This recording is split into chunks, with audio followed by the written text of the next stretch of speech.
to abundance.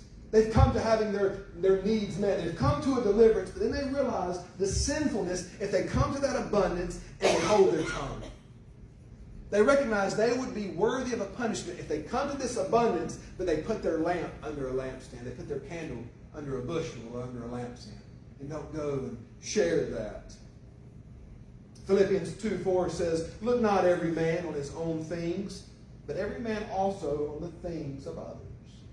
That comes to those four lepers. They've had their fill, they've eaten, they've been highly blessed. And not only that, look at verse 9 again. At the end of verse 9, they say that we may go and tell the king's household. Those four old boys are now swinging for the fences, aren't they? They didn't say they're just going to do a drive-by to Samaria and kind of let the message go and they're going to be back and know what they were doing. No, they want to make sure the king, the upper echelon, the guy in the big seat and his household know about this. What a boldness has come upon them now.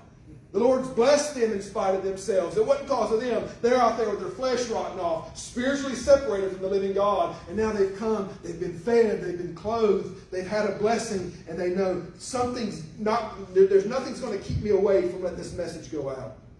Those who are once excluded from the camp are now going to be the ones who come and announce deliverance. The ones who are looked down by society, the ones who are counted out, the ones who were cast away because of a disease on their flesh. They thought it was the end of themselves. They had four options: die, possibly die, and live. And now they're going to go make a proclamation of good tidings, of good news to the people, starting with the king's house. You remember last week we saw Jehoram the king when those two women were arguing about the child who had been cooked because of the famine. Jehoram had torn his garments and he was helpless.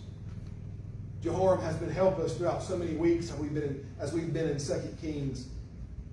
Jehoram's tearing his garments, and there's four men who have now found the pearl of great price, and they're on their way to deliver a city.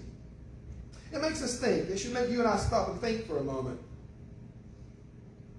That as the city sleeps, as you and I sleep so often, or as you and I have been in a fog so often, maybe you were in a fog for like 20 years. Maybe some of us, we can get in a fog for 5 days.